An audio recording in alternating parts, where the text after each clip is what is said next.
So, what does it all mean for us? We'll be hearing the views of our guests on the spending review in a moment. But first, our political editor, Tony Rowe, has been taking a closer look at what was in it for the East Midlands. U-turn if you want to, or U-turn if you have to. Helped when you have the good fortune of extra income for wriggle room. But what about the devilish detail for us in the East Midlands? The Chancellor hailed us as the part of the country's engine room, creating jobs 3 times faster than London and the South East. And he's looking for more, with an extended enterprise zone at Derby's Infinity Park and £1.25 million to start planning the development at Towton for HS2. As predicted, councils are heading towards self-funding using council tax and business rates. So expect your council tax to go up. They've been given dispensation to raise bills by 2% if the money is used to fund social care. They've also been encouraged to sell assets and can now use the money to reinvest in services like social care. The government also has a sale on. 29 sites around the East Midlands are already on the market. Some of it will be earmarked for housing as they strive to double the number of new homes built by 2020. But who builds the homes? There's a shortage of skilled workers. Part of that devilish detail which could embarrass George Osborne if he doesn't hit all the targets he's set. Because by 2020, Mari, he could be campaigning to be the next Prime Minister. Tony Rowe there. Well, Robert Jenrick, some nice words for the Midlands, but not actually that many. And the head of the D2N2 Local Enterprise Partnership, David Ralph, said he was actually disappointed that there wasn't more reference to the Midlands engine. Well, I think just as the whole of the UK's economy is doing pretty well, the Chancellor did go out of his way to say that the East Midlands is doing particularly well. You just heard the kind of jobs figures in my own constituency. This week we've celebrated the 10,000th new job created since 2010. So employment is very good locally. And although the public finances remain difficult, you did see in that statement some important investments for this era. You just heard some of them. Others are, for example, a new funding formula for our schools. So Nottinghamshire, Derbyshire, Leicestershire, our school funding will improve from 2017. Well, and there are a number of other important investments. Well, we did hear that there'd be an extension to the enterprise zone in Derby, but that was it. No enterprise zone expansion anywhere else. So are we missing out here? I don't think so. Look, there's long been the accusation, partly true, that the East Midlands hasn't punched at or above its weight. I think that is starting to change. We saw on the same day Sir Peter Hendy's report come out to say that the Midlands mainline electrification is now going to go ahead. It will reach Corby by 2019. The rest of the East Midlands somewhat later. Of course, we'd love to see that sooner, but that's a major investment. We've seen a 50% increase in investment in road and rail infrastructure, and in the East Midlands we've seen £200 million for our flood defences, particularly important for my own constituents in Nottinghamshire. Graham Allen, what did you make of it? I was particularly delighted, of course, that we forced the Conservative government, and Mr Osborne in particular, to change his mind on tax credits, which were going to hit my constituents very hard. But unfortunately, it seems that there's only going to be a postponement, because when universal credit comes in, mums, dads, families, working people will be hit quite hard by universal credit. So it's the typical give with one hand, take with the other. But I think the amazing thing was that the Chancellor seemed not to have realised that he got £27 billion to spend.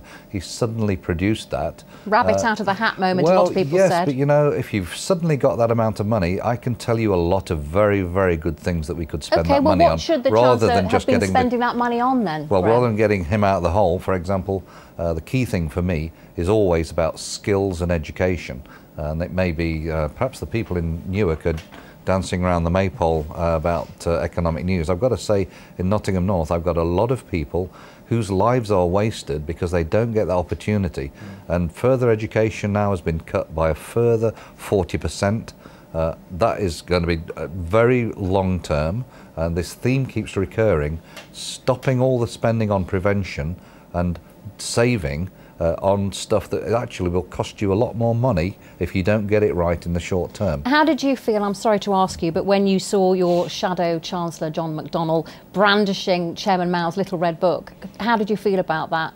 that totally passed me by because I was I was listening to what he was saying. Oddly enough, I know it's a great media event. Were you looking the other way? To have a red book, that must be really big news. Actually, the big news is that for once now we have a party committed to anti-austerity, and another party that seems ideologically, as Mr. Osborne is, determined to reduce the state down to what it was in the 1930s. Wasn't the best idea, though, really, was it, to do that little stunt that he did? I think people should know better that the media will always latch on to silly things. Well, only if they're done like that. If they're done. So you don't do that. You keep people focused on the concept. So he was wrong then? He was wrong to do it? I think he's right to stay focused on anti-austerity, wrong to get involved in any gimmicks. Keep the book away next time. OK, well, the Chancellor's review confirmed that spending on the NHS is ring-fenced and won't be cut. But there are some cuts to health spending in the public health services provided by our councils, which aren't protected. And with council budgets being hit again, there are concerns that vital services like support for new mums may be at risk. Helen McCulloch reports. That's it. Well done. Oh, well done. Kerry Bilson is checking in at her health centre in Woolerton in Nottingham. She's a new mum with few relatives in the area and values the contact she has with her health visitor. I think you're very good at that, aren't you? Having a good bond with my health visitor, who's lovely, being able to go and see her on a weekly basis and say, help, I need some help with this. It's a service that does more than just weigh babies and monitor a toddler's progress. That's it. Oh, well done. Very good. They often pick up potential problems early on. You put this in. Intervening before things escalate and avoiding more costly problems down the road. It could be that people come and see me perhaps on the pretext of something quite minor, but actually they start to disclose some big issues. The parents' charity NCT warned this week that up to half of new mums still struggle to talk about their mental health, and health visitors are often on the front line for spotting these issues. It has been recognised how important we are and the value of early intervention. I think it would be quite short-sighted and a massive shame if we weren't able to capitalise on that investment that has been made and if our services were to be cut. Piggy. I can hear us making much more speech sounds. Now services like these are more likely to be run by your local councillor than your local GP. More and more NHS services have been passed over to local authorities, with councils now having responsibility for helping people with quitting smoking, weight loss and sexual health. Fears were heightened when just a few weeks after taking on health visiting, councils were told the public health grants would be cut by over 6%. We're losing another £22 million worth of funding from the government this year, on top of 3 or 4 years of the similar sorts of reductions. So you can't make those changes and not have a diminution of frontline services. So it really is the worst sort of cutting. It's incredibly short term and it is inevitably going to lead to bigger costs in the future. The Department of Health says it's been asked to save £200 million from public health grants as part of deficit reduction, and says councils are in a better position to deliver the services at the best value for the taxpayer. But critics argue that saving money now may be storing up bigger costs in the future. Very clever. Well, joining us now is Dr. Sarah McMullen from the parents' charity, the National Childbirth Trust. And Sarah, as we heard there, you have launched this campaign this week because you're concerned that not enough mums are happy to talk about mental health. Yeah, NCT's just launched the Beyond Baby Blues campaign. We're really worried that still very few mums feel comfortable talking about mental health. They find it very difficult to be open about it and to admit when they're struggling. Fear about having their baby taken away or that people are going to think they're failing at motherhood really stops people talking openly about it. What impact do you think these cuts to health visitors will have? We're really concerned that it could have significant impact. Health visitors are a key contact for mums at that time. And if they have the time to build good relationships with new mums, then that can help mums to open up. And health visitors, if they've got to know the families they're supporting well enough, can recognise the signs and symptoms of when things aren't going so well. Early intervention is so critical for mental health. So it's really important that we have sufficient health visitors to be able to identify when people are in need and help mums to access specialist services when they need them. Robert Jenrick, we heard in our film that the NHS funding is protected, but council spending on health isn't. So aren't these cuts to the NHS just cuts by the back door, really? I don't think so. The government takes prevention very, very seriously. We created Public Health England, which was designed to take these issues more seriously than they've ever been taken in the past. And we've consulted, and opinion seems to be that these services are best provided locally, because every community is different, and in a time when money is quite short, the best and most efficient way to deliver these services is by local councils. But the councils don't have the money, and then they're forced to cut these services. Well, I appreciate that, and that is where the danger is that our local councils' budgets are under a lot of pretty tight, and they may not value these services as much as they should do. So I appreciate it is not an easy task for councils, but the councils are the best place to deliver these services, and we need them to really value them and invest in them when they're making difficult decisions. You work with local councils in Nottingham on early intervention issues. Are they not working properly? No, on the contrary. Do they not take this seriously enough? Nottingham, for example, was the first early intervention city, and I personally brought a lot of health visitors to the city through the Family Nurse Partnership and other initiatives. The problem is that there is a lack of funding. My own council in Nottingham has had half of its funding reduced in just over 5 years. No household could have half of its money taken away and not have an impact on services. So is it a mistake to hand over certain services like this to local councils? No, it's not a mistake, but the mistake is if you just hand over the service and none of the money. And we need to do what Scotland does, which is retain an element of income tax so that we can properly define the services we want. That's what devolution is about, and be able to spend the money appropriately. And you can't do that when the government hands you the service to provide but not the money. And I'm afraid that's why, in a sense, this is a deception, that we're not having real devolution if all you do is hand over the service without the money. Is it right to expect more and more from local councils in this way for less and less? Well, I think it's important that if we believe the service is best delivered by local councils, that they should deliver them. But obviously they have to have the correct funding. You know, one important announcement that came out of the autumn statement this week was that the Chancellor was allowing councils like our own in the East Midlands to raise, if they want to and need to. Do you want to keep going? Yes, I think we'll just keep going. That's not happened before in the studio, but we are listening. Carry on. I think it was shock at the idea that the government are giving enough money to councils. All they're doing is putting a tiny amount of money over to councils. And that will not make good the cuts that they've had to put up with over the last 5 or 6 years. So I think there's an element of shock from the set as well as myself when I heard Robert say that. Well, I've never seen a set behave in that way before, but there's a first time for everything. What the Chancellor said in the autumn statement was that councils like ours in the East Midlands can raise up to 2%, a special precept for social care. And I think that is important, and it goes some way to what you just heard from Graham, that it'll enable our councils to raise more money for those really important services locally. And I think the public will understand that if that money is well spent and not wasted on back office functions, but is really used to deliver frontline social care services to people in these areas. What Sarah's saying is that people like new mums are really going to miss these services. What do you think, Sarah, of what our politicians are saying, and what should they be doing? I think new mums already are talking about how they're hearing of cuts happening, so breastfeeding services, not being able to access specialist mental health services when they need it, not having sufficient time with GPs and health visitors for them to be able to recognise signs and signpost to support. Early intervention's absolutely key, but the staff involved do need the time to spend. And it shouldn't be about fundraising or specific projects. This is something absolutely essential that all families should have access to. This is the kind of area, isn't it, where critics say if you make savings here in these particular areas, you're basically storing up bigger problems for the future, which are going to cost you more. Mm-hmm. That's absolutely right, and that's the fundamental basis of early intervention. It's investment. It's what every parent does in their own child. You actually help early, and it actually saves you a lot of grief as well as money in your own family later on. That's exactly the way that councils should operate, but they can't do that unless government allows them the freedom to raise their own money or to retain their own money. That's the missing part of the devolution equation, and that's also writ large across our region over the Midland engine or whatever you want to call it. You've got to have the same philosophy.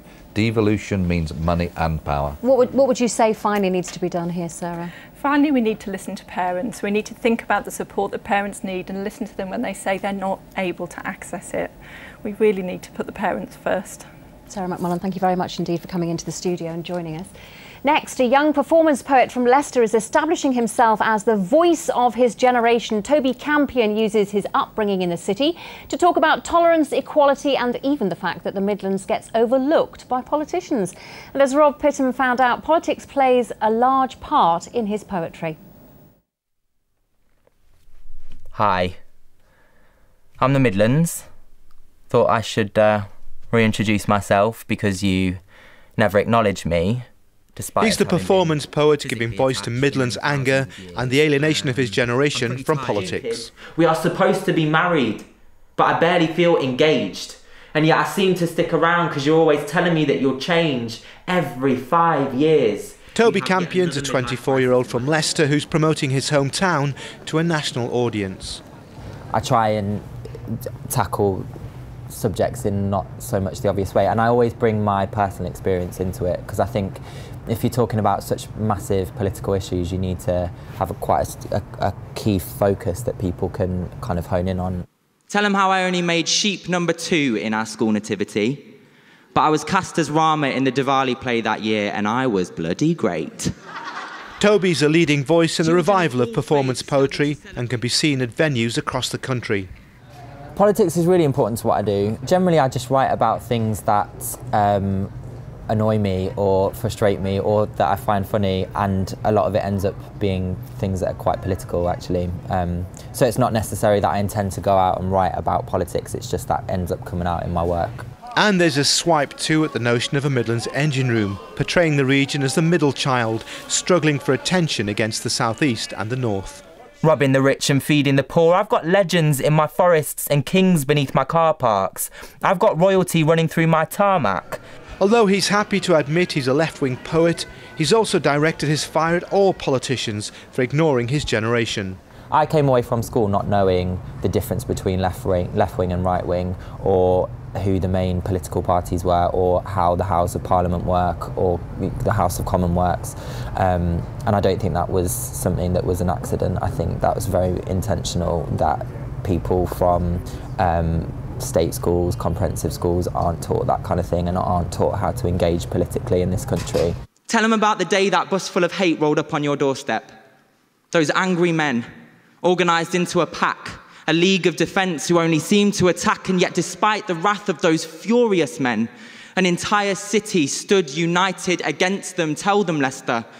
It's an art form looking to entertain and motivate, and make sure the voice of the East Midlands and a younger generation is heard across the country.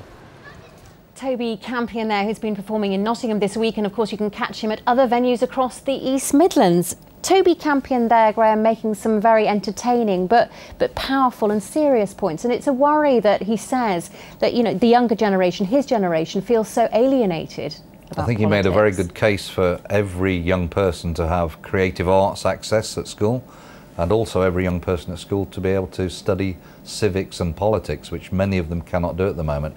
But I've got a challenge for him, and that is, will he join with us in actually making a new citizens' democracy in the United Kingdom, actually coming together as the people did in Scotland and helping write a new constitution so that every child at school can carry around the written constitution of the United Kingdom. We'll certainly ask him.